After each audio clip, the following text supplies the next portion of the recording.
놀이기구 다들 좋아하나요? 무서워하는 친구들도 있고 좋아하는 지체들도 있는 것 같아요. 놀이공원을 안 간 지도 꽤 됐어요. 그죠? 마지막으로 저도 놀이공원 간 게 언제야? 그 작년에 신입생 OT 때 에버랜드 갔던 거? 그게 마지막인 것 같아요. 별로 오래되지 않았군요. 생각해보니까. 굉장히 옛날 같았는데 생각해보니까 그렇게 오래되진 않았네요. 한 1년 반 정도 된 것 같은데 맞아요. 놀이공원. 저 굉장히 놀이공원 좋아합니다. 놀이공원 좋아하는데 그 전 세계에 놀이기구가 너무 많죠. 너무너무 많아요. 종류가 너무 다양한데 그 가장 높은 곳까지 올라가는 그네의 종류가 있어요. 그네가 뭔지는 다들 알죠? 그네가 뭐예요? 예찬이. 그네가 뭐예요? 그네가 뭐예요? 에? 전 대통령 이름이에요? 이런 이런 위트가 또 좋습니다. 그네 다들 알죠? 이렇게 놀이터 가면 이렇게 발 이렇게 뻥 뚫려 있고 이렇게 왔다 갔다 하는 거 그네인데 그 100이래. 그 가장 높은 곳까지 올라가는 놀이기구 그네가 있어요. 그게 미국 텍사스에 있어요. 미국에 있는데 식스플래그라는 놀이공원에 스카이 스크리머라는 놀이기구가 있어요. 들어본 적 있어요? 네. 그 어디까지 이게 올라가냐 하면 높이가 122m까지 올라가요. 어느 정도인지 감이 잘 안 오죠. 그래서 제가 비교를 해봤어요. 평화광장에 있는 에메랄드 퀸 그 아파트 있죠. 거기 꼭대기까지 올라간다고 생각하면 돼요. 거기 꼭대기까지 그네가 올라가요. 그네가 올라가는데 거기 올라가서 뭐 하냐? 이렇게 빙글빙글 이제 돌기 시작해요. 근데 그게 시속 50km로 돌아요. 뭐 뚜껑도 없고 아무것도 없거든요. 그러니까 시속 50km의 그 바람을 이제 이게 시속 50km가 뭐 자동차로 생각하면 그렇게 빨라 보이지 않는데 오픈된 상태에서 시속 50km는 진짜 맞바람이 엄청 세요. 속도감이 엄청 느껴지는데 오늘 주보 보면 일면에 뭐야 이거 이랬을 거예요. 사진이. 그 사진이에요. 그 놀이기구가 스카이 스크리머예요. 하늘에서 소리 지른다 해서 스카이 스크리머인데 그 제가 이걸 타봤어요. 네, 제가 이걸 타봤어요. 그 제가 에버랜드 그때 같이 가봤던 친구들은 알겠지만 저 놀이기구 되게 잘 타거든요. 네, 안 무서워요. 놀이기구를. 그 무섭다고 생각해본 놀이기구가 없어요. 뭐 이 정도면 제가 뭐 헬기도 타보고 다 해봤는데 근데 제가 이거는 놀이기구를 가서 딱 밑에서 이제 올려다 봤거든요. 근데 이거는 진짜 가서 아래에서 올려다 볼 때부터 일단 소름이 돋아요. 와, 저걸 탄다고? 이 생각이 딱 소름이 돋아요. 그네니까 발밑에 아무것도 없어. 그냥 허공에 발이 이렇게 달랑달랑 달려가지고 시속 50km 도는 거야. 122m 위에서. 그 앞에 안전바 하나 딸랑 있거든요. 이제 그것도 또 이제 잠깐 돌다 내려오지도 않고 3분 정도 돌더라고요. 돌아버릴 지경이죠. 근데 타면서 진짜 그 회개 기도가 저절로 나오더라고요. 타면 이제 흉 올라가지고 막 도는데 막 회개 기도가 막 나와요. 하나님, 지금까지 지은 죄들이 막 떠오르고 막 잘못들이 떠오르더라고요. 다시 타라고 하면 좀 망설여질 것 같아요. 근데 그때 그나마 이걸 좀 탈 수 있었던 게 그 놀이기구 옆에 안전 그 설명이 붙어 있더라고요. 근데 그 설명에 뭐라고 써져 있냐 하면 그 안전바가 굉장히 튼튼하다는 거야. 별로 안 튼튼해 보였는데 이게 이렇게 가로로 되어 있고 세로로 이렇게 딱 잡아주기 때문에 그게 무슨 뭐 몇 톤을 견딘다는 거야. 그 쇠 사슬이. 그래서 뭐 떨어질 염려는 없다 이 말을 하고 싶었겠지. 모르겠어. 솔직히 내가 그 영어를 다 읽진 않아가지고 이제 그런 비슷한 말이 써져 있었던 것 같아. 근데 그런 안전바가 있었기 때문에 제가 그거를 그래도 그 안전바에 믿음을 두고 탈 수 있었던 것 같아요. 만약 안전바가 없었으면 뭐 탈 수 없었겠죠. 내가 그네에서 미끄러져서 떨어지는 걸 얘가 막아주겠구나 라는 생각으로 이제 그 놀이기구를 탔었는데, 그 우리의 우리의 인생을 놀이기구로 표현한다면 정말 다양하게 표현할 수 있겠죠. 그렇죠? 어떤 놀이기구로 여러분의 인생을 좀 표현해 보고 싶습니까? 성대야, 어떤 놀이기구로 너의 인생을 표현할 수 있겠니?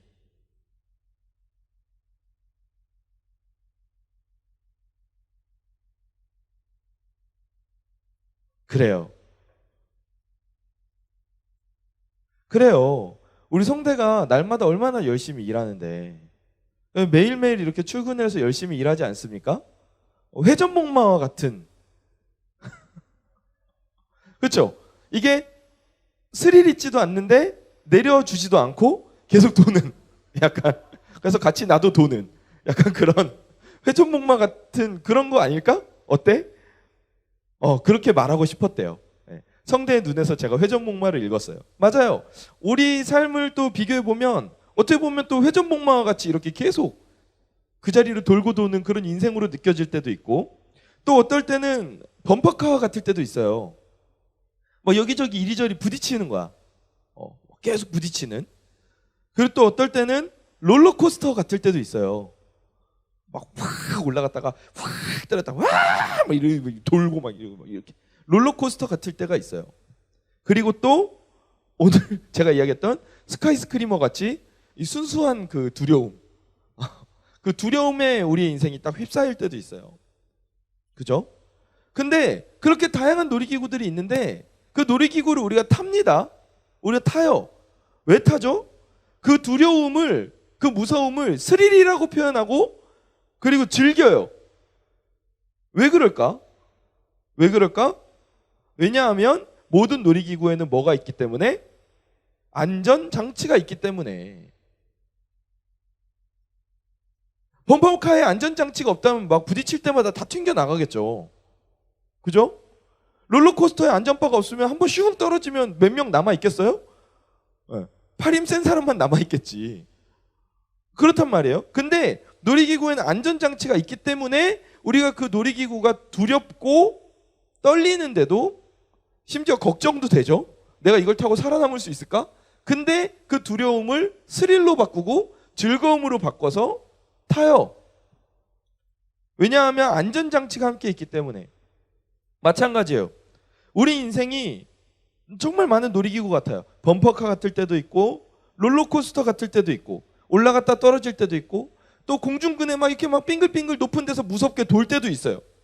근데 우리가 그럼에도 불구하고 그 삶 가운데서 그 두려움을 희망으로 바꾸고 그 두려움을 그래도 소망으로 바꾸고 그리고 그 두려움을 즐거움으로 바꿀 수 있는 비결이 있다면, 그런 방법이 있다면 그게 뭘까요?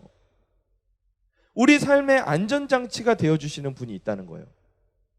내 삶에 안전장치가 되어주시는 분이 있어요. 그분이 누구십니까? 누구예요? 하나님이시잖아요. 하나님께서 내 삶의 안전장치가 되어주시는 거예요. 그래서 오늘도 우리는 인생을 담대히 살아갈 수가 있는 거예요. 아무리 인생이 롤러코스터처럼 확 올라갔다가 확 떨어져도 내 인생을 오늘 붙잡고 계시는 하나님이 계시기 때문에, 아무리 120m 위에서 공중그네를 시속 50km로 돌려도 내가 오늘 그 인생을 버티며 살 수 있는 이유는 오늘 내 인생을 붙잡고 계시는 하나님이 계시기 때문에. 때로는 내 인생이 정말 단조롭게 느껴지고 반복되는 것 같이 느껴지고 재미가 하나도 없는 인생처럼 이게 뭔 인생이야 라고 느껴지는 그 순간에도 하나님께서 오늘 나와 함께 하시기 때문에 오늘도 우리는 그 인생을 살아나갈 수가 있는 줄 믿으시기 바랍니다. 하나님께서 우리 인생 가운데 함께 하세요. 하나님께서 오늘 여러분의 인생 가운데 함께 하십니다. 우리의 인생 가운데 함께 하고 계세요. 그래서 하나님이 계실 때 우리는 힘들고 두려운 중에서도 힘을 얻고 살아갈 수가 있어요. 이게 바로 어떤 사람들의 삶의 자세냐? 따라해 봅시다. 신앙인의 삶의 자세예요. 다른 게 아니에요. 신앙인의 자세라는 게 다른 게 아니에요. 나와 함께 하시는 그 하나님, 내 인생을 붙드시는 하나님을 의지하면서 오늘도 하루하루를 살아가는 것. 그게 바로 신앙인의 삶의 모습이에요. 오늘 말씀 속에 등장하는 한 사람이 있습니다. 사도 바울이죠. 사도 바울도 이런 하나님을 믿고 의지하며 나아갔던 참 신앙인이에요. 참 신앙인. 한번 오늘 말씀을 자세히 살펴보면서 우리가 어떻게 신앙인의 자세로 살아가야 될까? 좀 우리 자신을 돌아보는 시간을 가지기를 원합니다. 오늘 우리가 읽은 말씀 8절과 9절 말씀을 보면 이렇게 나와 있어요. 바울이 고백합니다. 우리가 사방으로 우겨쌈을 당하여도 쌓이지 아니하며 답답한 일을 당하여도 낙심하지 아니하며 박해를 받아도 버림받지 아니하며 거꾸러뜨림을 당하여도 망하지 아니한다라고 고백을 해요. 바울이 고백하고 있거든요. 사방으로 우겨쌈을 당한다. 어떤 상황일까요? 어디 빠져나갈 구멍이 없다는 거예요. 사방으로 막 완전히 둘러싸여가지고 심하게 막 사방에서 압박을 받는 그런 상황인 거예요. 군대에서 이렇게 가끔 상급 부대에서 이렇게 방문을 해요. 왜 오는지는 모르겠는데 안 왔으면 좋겠는데 하여간 올 때가 있어요. 하지만 막 이것저것 제대로 되고 있는지 막 점검을 해요. 근데 가끔 이렇게 너무 높은 사람이 올 때가 있어요. 너무 높은 사람이 와가지고 이렇게 보는데 그러면 그 부대 그 방문하는 그 사무실은 완전히 비상사태가 되겠죠. 네. 너무 두렵죠. 사방에서 우겨쌈을 당하는 상황이 될 거예요. 네. 제가 그 사진을 하나를 본 적이 있었는데 그 사진을 제가 오늘 안 갖고 왔어. 근데 그 사진을 보니까 어떤 상병이 그 컴퓨터 앞에 앉아가지고 이제 내가 보니까는 그 CCTV를 이렇게 보고 있었던 것 같아. 근데 그 뒤에 보니까 별이 12개가 있더라고. 12개의 그 장군들이 2스타, 3스타가 다 그 친구 뒤에서 이렇게 잘 보고 있나 이렇게 보더라고. 그 친구가 뒤에 눈이 안 달렸으니 망정이지 얼마나 힘들었겠어요. 정말 사방으로 별들의 우겨쌈을 당한 그런 상황 아니었겠습니까? 그런 숨막히는 상황을 지금 말을 하고 있어요. 또 답답한 일을 당했어요. 어찌해야 될지 모르는 거야. 너무 답답해.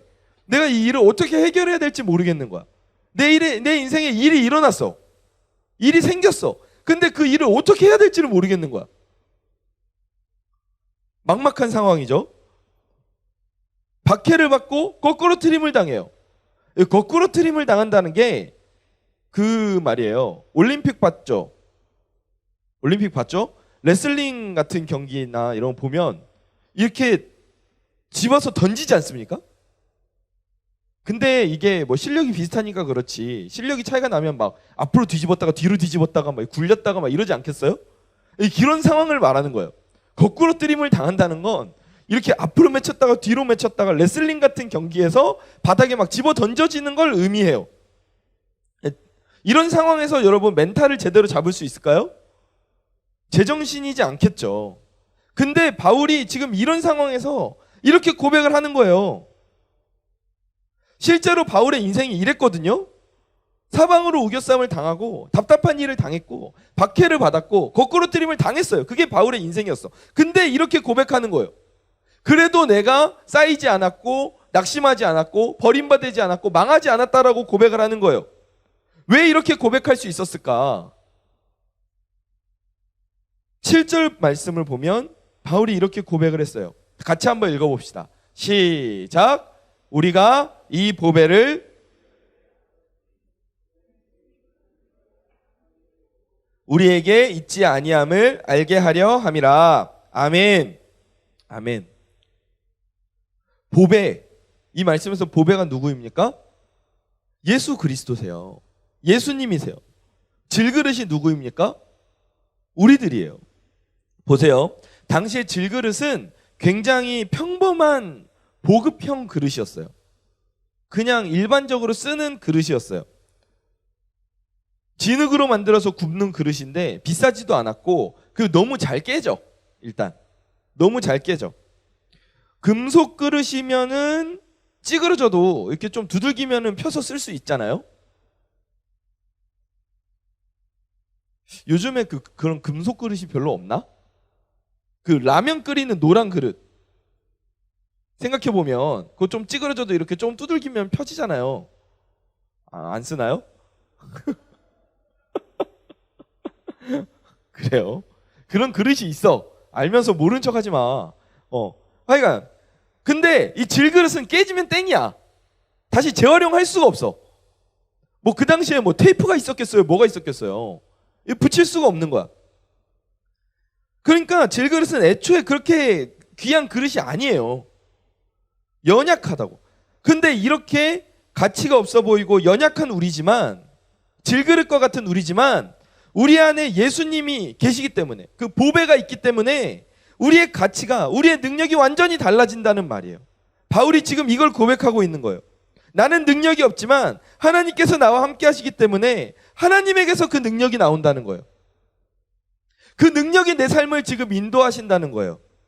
그래서 내가 우겨쌈을 당하고 거꾸로 뜨림을 당하고 내가 답답한 상황 가운데 놓여 있을지라도 내 인생이 질그릇과 같이 연약해서 진작에 깨지고 가루가 되어도 마땅한데 내 안에 보배이신 예수님이 계시기 때문에 그 예수 그리스도의 능력으로 말미암아 오늘 내가 그 인생을 버티고 살아갈 수가 있다. 아멘. 지금 바울이 그렇게 고백을 하는 거예요. 참 대단한 고백이죠. 대단한 고백이에요. 바울이 생고생을, 진짜 고생을 안 해봐서 이런 말을 한 걸까요?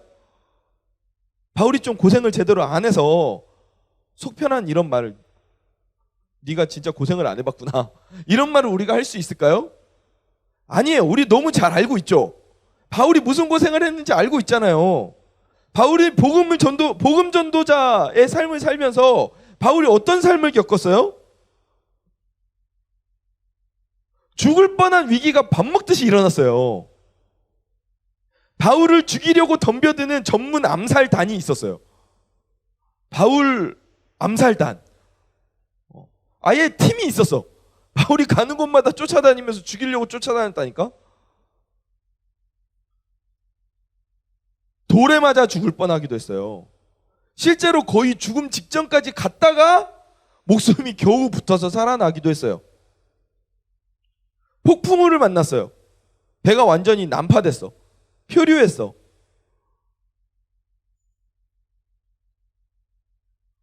여러분을 죽이려고 어떤 사람들이 한두 명도 아니고 몇십 명이 그렇게 쫓아다닌다고 생각을 해보세요. 여러분이 정상적인 멘탈로 이게 살 수 있겠어요? 우리가 살 수 있을까요? 난 못 살 것 같아. 너무 힘들 것 같아. 힘들다는 말로 표현이 안 될 정도로 힘들 것 같아. 근데 바울이 그런 인생을 살았다는 거예요. 근데 그러함에도 바울이 자기가 박해를 받아도 버림받은 바 되지 않고 거꾸로 때문에 당해도 내가 망하지 않은 인생을 살고 있다라고 고백하는 거예요. 왜요? 왜? 누가 지금 나와 함께 하시기 때문에? 예수님이 지금 나와 함께 하시기 때문에. 나 혼자였으면 진작에 깨지고 가루가 돼서 부서져서 이 세상에서 없어져야 마땅한 인생인데 예수님이 나와 함께 하시기 때문에 내가 지금 이 인생을 살아나갈 수가 있다. 그 두려움을 하나님과 함께하는 기쁨으로 승화시킬 수가 있는 거예요.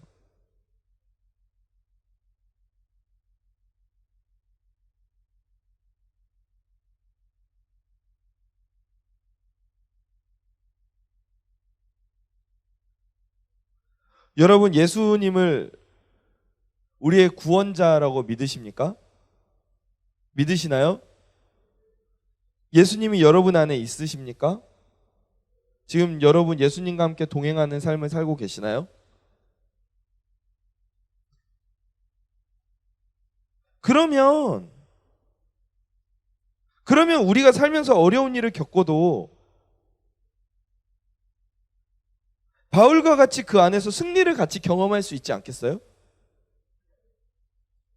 바울이 지금 말하는 게 뭐 다른 게 아니거든요.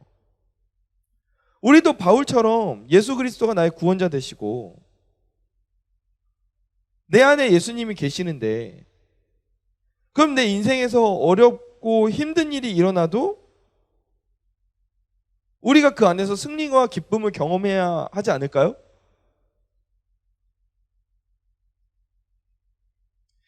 근데 바울은 죽을 위기 앞에서도 우겨싸이지 않고 버림받지도 않고 답답해하지도 않아. 강철 멘탈이야, 내가 보기에는. 멘탈이 티타늄이야. 근데 왜 우리는 바울과 다를까? 우리가 살면서 당하는 삶의 어려움들이 분명히 있어요. 이 세상에 어려움이 없는 사람이 없어요. 공부를 하는 중에도 어려움이 찾아오고 진로를 결정하는 것도 쉽지가 않아요. 가정에서, 직장에서, 사람들과의 관계 속에서 금전적인 문제도 있고 육신의 고통도 있고 마음의 고통도 있잖아요. 여러 어려운 문제들이 생긴다고요. 근데 이런 문제도 너무 크고 나를 힘들게 하는데 바울이 겪었던 고난들에 비하면 굳이 고난을 비교하는 게 이게 말이 안 되긴 하지만 바울이 겪은 고난에 비하면 상대적으로 작은 것들이거든요. 근데 왜 우리는 내 삶의 문제들 앞에서 나는 포기하고 넘어지고 좌절하는데 왜 바울은 그 문제들 앞에서 이기고 승리할 수 있었을까? 왜 그럴까? 바울에게 임하신 예수님이 다르고 나에게 오신 예수님이 달라서 그런가? 왜 그럴까? 근데 우리가 잘 봐야 될 부분은 바로 이거예요. 바울은 예수님이 그냥 내 안에 계신다? 여기서 끝났던 게 아니에요. 그냥 예수님을 영접하는 수준에서 끝나지 않았어요. 예수님에 대해서 내가 아는 수준에서 끝난 게 아니에요. 바울이 그 다음 단계까지 나아갔어요. 이어지는 10절 말씀 같이 한번 읽어봅시다. 시작.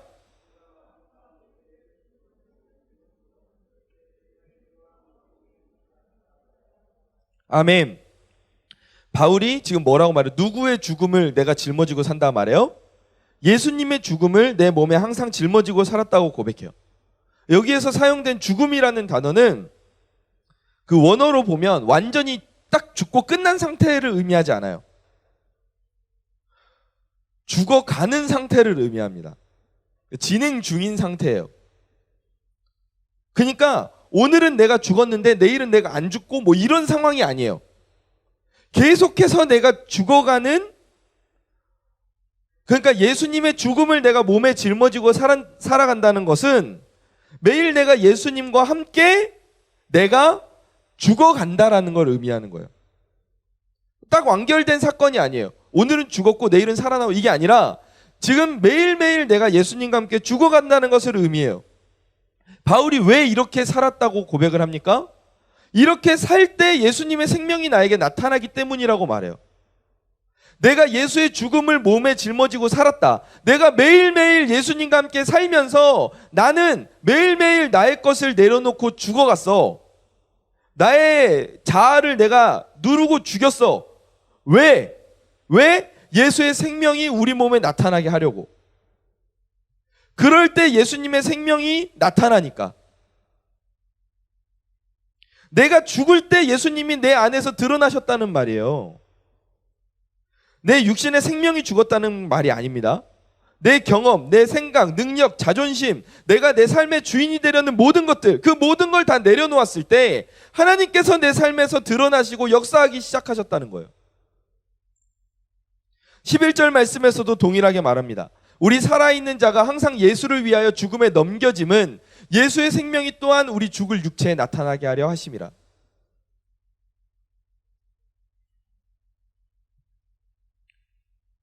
내 경험, 내 생각, 내 능력 모든 것을 다 내려놓았어요.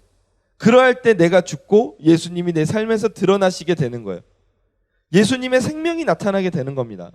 예수님의 능력이 나타나고 예수님의 나라가 내 삶에서 드러나게 되는 거예요. 예수님의 마음이 내 삶에서 나타나게 되는 거예요. 바울은 이 비결을 알고 있었어요. 이 비결을 알고 있었어요. 그래서 그 어려운 삶의 순간들에도 이겨내고 버틸 수가 있었던 거예요.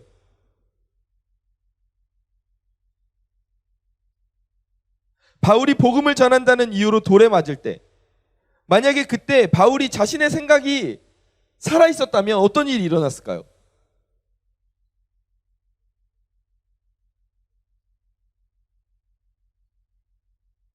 바울은 당시 부족한 사람이 아닙니다. 로마의 시민권도 갖고 있었고 가말리엘이라는 최고의 석학에게 배웠던 사람이에요.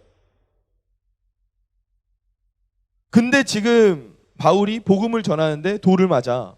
그럼 바울이 자기 생각이 살아있으면 이렇게 생각하지 않았을까? 지금 내가 누군 줄 알고 나를 이딴 식으로 대하는 거야. 나한테 감히 돌을 던져? 이렇게 생각이 들지 않았을까요? 그 화가 나는 거죠. 아, 지금 내가 이런 대우를 받으려고 복음을 전하는 건가? 아, 그만둬야겠다. 그만두고 그냥 로마 가서 편하게 살든지 아니면 그냥 그냥 이렇게 가르치면서 살든지 해야겠다. 이렇게 생각하지 않았을까요? 근데 바울은 어땠습니까? 자신의 경험과 생각을 다 내려놓았어요. 자신의 것을 다 내려놓았어요. 바로 그때 바울이 느끼는 거예요. 아, 내가 이렇게 다 내려놓고 내가 하나님께 내 인생을 맡길 때 예수님의 능력과 생명이 드러나기 시작하는구나.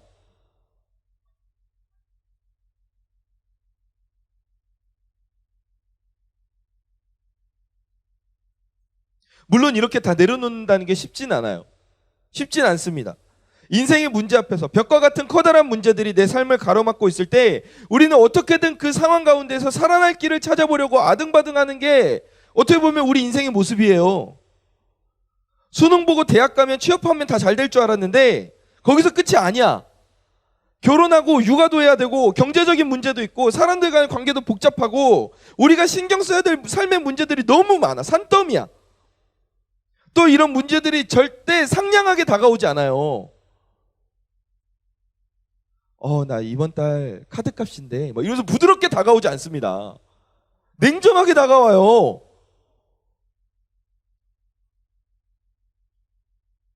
갑자기 나타나서 이런 문제들이 우리 뒤통수를 친다니까. 우리 막 다리를 걸어요. 근데 우리가 생각해 봅시다. 이런 문제들을 과연 내가 다 내 힘으로 감당할 수가 있나? 이 문제들을 내 힘으로 다 내가 감당할 수가 있는가? 그래요. 100번 양보해서 내가 다 감당하고 막아내고 해결할 수 있다라고 생각을 해봅시다. 그러면 다시 한번 질문해 볼게요. 그 문제를 해결해 나갈 때 그 문제 해결이 항상 나에게 최고의 결과로 해결되게끔 그렇게 우리가 할 수 있습니까? 그 문제가 어찌됐건 지나가긴 해. 근데 그 문제 해결이 결과가 가장 나에게 좋은 결과로만 다 이루어지는 거야. 항상. 우리가 내 힘으로 그렇게 만들 수가 있나요? 그렇지 않아요. 더 나아가서 창조주이신 하나님이 우리를 향하신 그 선하신 뜻만큼 최고의 하나님의 뜻을 채울 수 있는 그 최고의 결과를 우리가 우리 힘으로 만들어낼 수 있을까요? 만들어낼 수가 없어요. 내 힘으로는 그렇게 할 수가 없어요. 절대 그런 일은 내 힘으로는 불가능해요. 하지만 바울이 가능한 유일한 방법을 제시하고 있는 게 이거예요. 우리가 죽고 예수님이 살면 우리는 나에게 주어진 그 어려움에 대해서 그 문턱을 넘어갈 수 있다는 거예요. 내 한계를 뛰어넘어 일하시고 나를 인도하시는 그 하나님과 함께 인생의 문제들을 우리가 해결해 나갈 수 있다는 거예요. 어떻게? 그 결과가 어떻게 이루어져요? 나에게 가장 선한 것으로. 그 결과가 어떻게 이루어져요? 나의 창조주이신 하나님이 나에게 예비하신 그 뜻대로 그 모든 것들이 이루어질 수 있다는 거예요. 두렵지만 그래서 우리가 한 발자국씩 나아갈 수 있는 원동력이 바로 예수님과 함께하는 것에서 나온다는 거예요.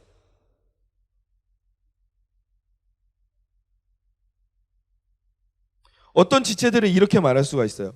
목사님, 저는 진짜로 하나님께 다 맡기고요. 진짜로 하나님 앞에 다 내려놓았고요. 그렇게 하고 있는데 이상하게 제 인생은 아직도 너무 힘들고 괴로워요. 맞아요. 그럴 수 있어요. 근데 한번 우리가 이런 부분을 좀 살펴봤으면 좋겠어요. 내가 과연 진짜 예수 그리스도와 함께 확실히 죽었는가? 정말 확실히 죽었는가?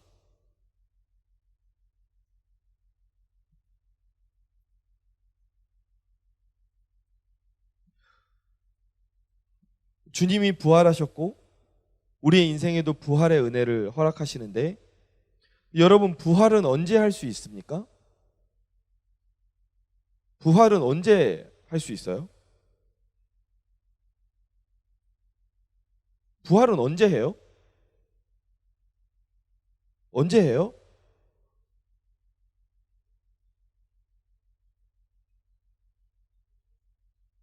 죽어야 부활을 해요.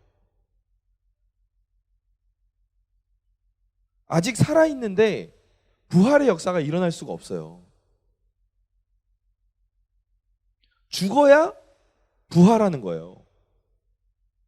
마찬가지로 내 인생의 모든 상황 가운데에서, 질그릇과 같이 연약한 인생 가운데에서 우리가 내 안에 보배이신 예수 그리스도를 힘입어서 진짜 그분만 의지하면서 내가 살고 있는가? 내가 정말 죽었는가? 내 인생의 핸들을 놓고 아직도 하나님과 운전 쟁탈전을 하고 있지는 않은가?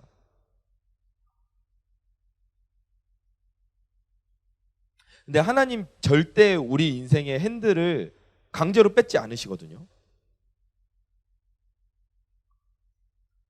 예수님이 문 밖에 서서 우리의 마음 문을 두드리신다고 말씀하시잖아요.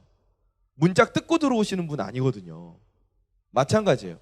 우리가 하나님 내 인생의 길을 인도해 주세요라고 운전대를 맡겨 드려야 하나님이 그 운전대를 이렇게 잡고 가주시지, 우리랑 같이 막 내놔, 막 내가 운전해, 너 내려, 막 이렇게 하지 않으시거든요. 우리는 그래서 확실히 죽어야 된다는 거예요. 내 생각과 내 경험과 이런 것들을 하나님 앞에 다 내려놔야 돼요. 그래야 우리가 부활의 은혜를 누릴 수가 있어요. 하나님의 인도하심을 철저히 경험할 수가 있어요.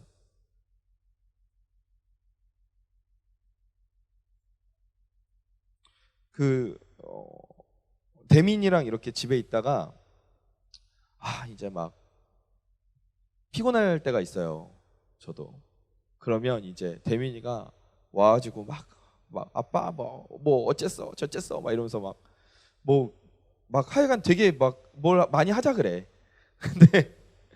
근데 이제 뭐 할 때도 있어 같이. 근데 이제 너무 좀 피곤하고 이렇게 힘들고 그거 충분히 많이 해줬는데 끊임없이 요구하거든. 그래서 이제 가끔은 이제 잠든 척 할 때가 있어요. 네. 대민이가 이 말을 듣고 이해하고 있을지 모르겠어요. 잠든 척 할 때가 있어요. 그러면 이제 진짜 잠들었나 와서 확인을 해요. 이렇게 일단 총을 들고 와서 귀에다가 쏴요. 그래서 그 장난감 총소리 진짜 크거든. 엄청 시끄러워요. 그래서 그 장난감을 사준 걸 좀 후회하고 있어요. 근데 그걸 쏴. 내가 이제 그건 버티지. 견뎌요. 그러면 이제 그 다음 단계야. 와가지고 막 흔들어. 버티지.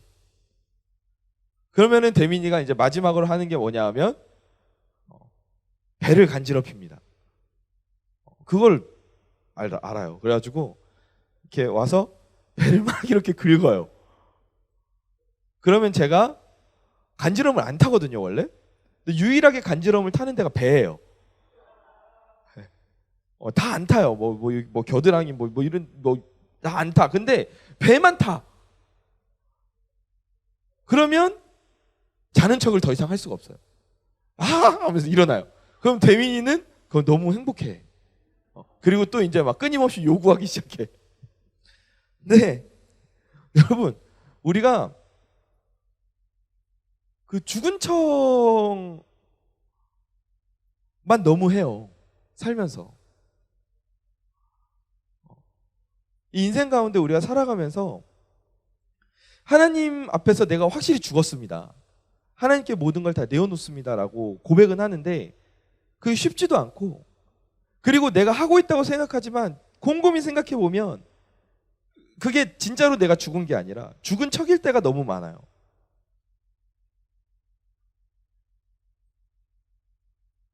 그러니까 우리가 세상에 반응할 수밖에 없는 거예요. 우리가 죽은 척을 하니까 사람들이 손가락질하면 그 손가락질에 내가 반응하게 되고, 내가 죽은 척을 하니까 실제로 부딪히면 내가 너무 힘든 거야. 무덤에 가서 무덤 막 간지럽힌다고 그 무덤 안에서 누가 웃겠습니까? 너무 무서운 일이죠. 네. 근데 죽은 사람, 진짜 죽은 사람은 그런 거에 반응하지 않아요. 근데 우리가 죽은 척하고 지금 살고 있기 때문에 그 모든 것들에 다 우리가 반응하고 다 부딪히면서 살고 있는 거예요. 내가 하나님 앞에 진짜로 내어놓고 있나? 오늘 좀 우리가 진짜 한번 고민해 봤으면 좋겠어요. 내 인생의 진로의 문제, 내 인생의 앞날들, 앞날까지는 아니더라도 지금 당장 내 인생 가운데 당면한 문제들이 있어요. 지금 이 자리에 나온 지체들 가운데에도 삶의 어려운 문제들이, 고민들이 다 있을 거예요. 그 문제를 안고 나온 지체들이 있을 겁니다. 우리가 한번 생각해 보자고요. 진짜 내가 그 문제를, 그 어려움을 하나님께 모두 다 맡기고 있는가? 정말 내가 하나님과 함께 살면서 내 자아를 다 죽이고 하나님께 내 삶의 운전대를 확실히 맡겨드렸는가?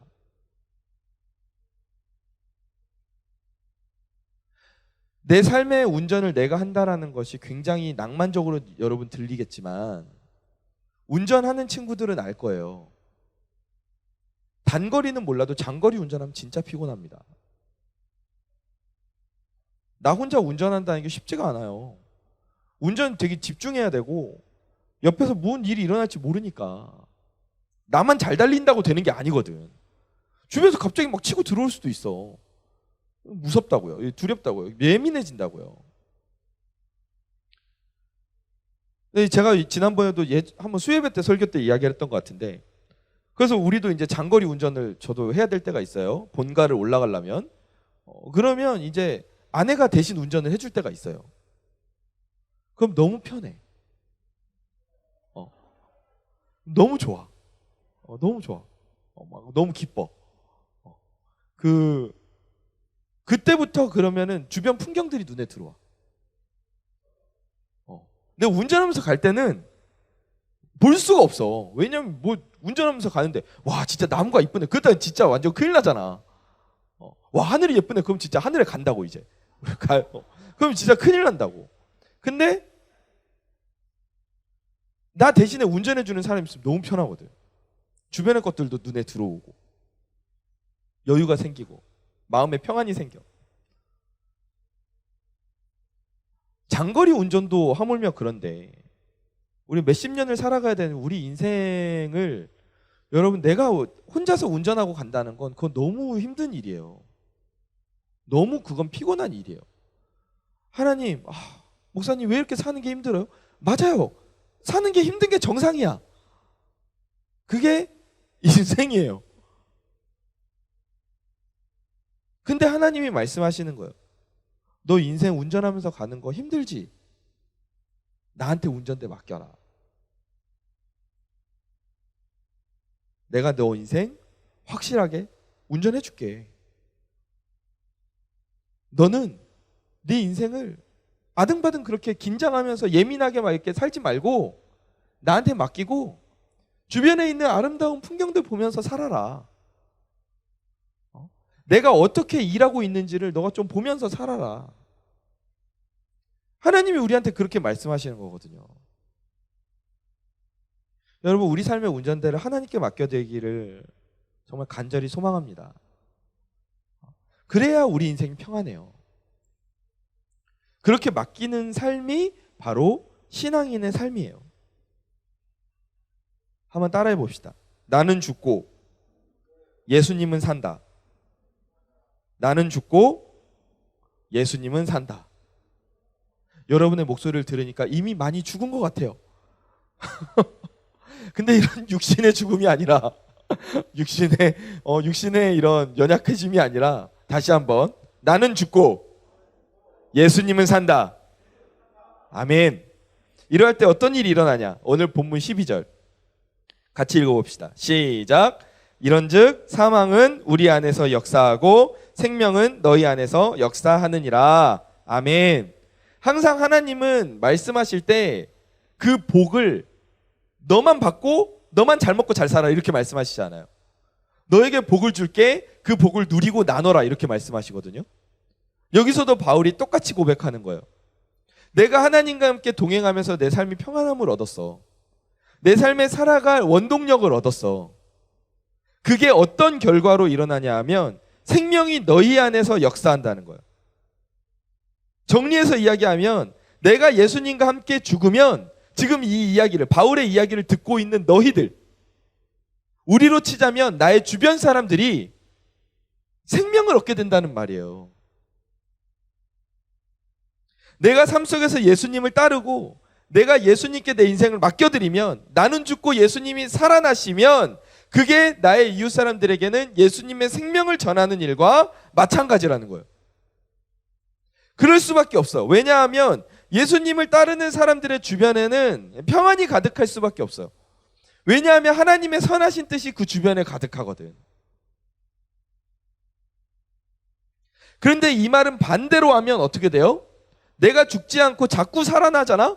내가 자꾸 살아나면 내 주변에 있는 사람들에게 생명을 줄 수가 없어. 나만 힘든 게 아니야. 내 옆에 사람들도 같이 힘들게 만든다는 거야. 그럴 수밖에 없겠죠. 그렇죠? 다시 한번 따라해 봅시다. 나는 죽고 예수님은 산다. 이게 진짜 신앙인의 삶인 줄 믿으시기 바랍니다. 이게 진짜 신앙생활이에요. 바울이 그렇게 살았어요. 우리도 그렇게 살기를 간절히 축원합니다. 아멘. 말씀을 정리하겠습니다. 그 같은 놀이기구도 다 같은 놀이기구는 아니에요. 그죠? 다 안전하진 않아요. 그 월미도 바이킹 유명하죠. 타봤어요? 저는 타봤어요. 월미도 바이킹도. 안전바가 있어요. 네, 안전바가 왜 있는지 모르겠어요. 안전바가 나는 그게 왜 안전바지 싶어요. 이렇게 밀면 안전바 고정하겠습니다. 고정을 했는데 고정을 했다는데 막 이렇게 왔다 갔다 해. 뭘 고정했다는지 모르겠어요. 근데 세상도 우리한테 그렇게 말하거든요. 내가 너를 안전하게 지켜줄게 이렇게 말을 해요. 이거 봐, 다 안전장치 있어. 괜찮아, 괜찮아. 이리 와, 이리 와. 막 이렇게 하거든요. 근데 진짜로 나를 지켜주냐? 세상은 나를 그렇게 지켜줄 수가 없어요. 제대로 작동하지가 않아요. 그래서 문제가 생겨요. 그럼 세상은 책임 안 져줍니다.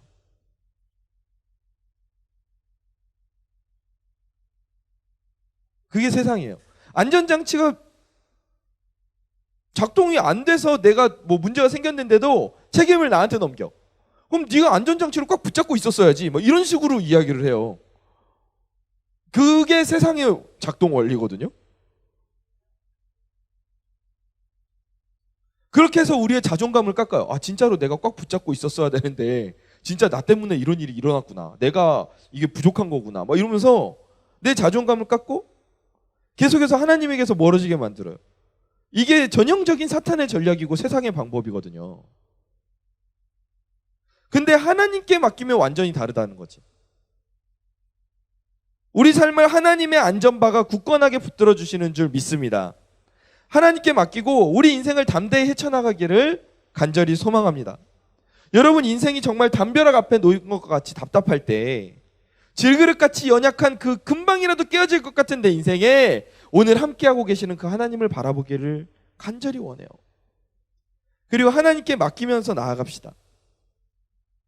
내 경험과 내 생각을 죽이고 하나님께 모든 걸 맡기길 바랍니다. 그게 예수님을 제대로 믿는 거예요. 여러분이 예수님보다 똑똑하고 예수님보다 능력 있으면 여러분 생각대로 사세요. 네 마음대로 살아 그냥. 근데 그게 아니잖아. 세상에는 내가 할 수 없는 일이 너무 많아. 내 뜻대로 안 되는 일 투성이야. 내 하나님께 맡길 때, 하나님께 맡길 때 내 인생의 모든 것을 하나님께서 책임지시고 당신의 뜻에 가장 선한 것으로 채워주신다는 거예요. 하나님의 뜻에 가장 선한 것으로 나에게 채워지는 게 내 인생의 베스트 아니에요? 나를 만드신 분이 하나님이니까 나에게 가장 필요한 것도 하나님이 잘 아시잖아요. 믿는 척하는 종교인이 아니라 바울과 같이 정말로 날마다 죽으면서, 죽은 척하는 게 아니라 정말로 하나님 앞에 나의 모든 것을 내려놓고 내 안에 예수님과 함께 사는 신앙인이 됩시다. 옆에 마지막으로 인사합시다. 신앙인이 됩시다.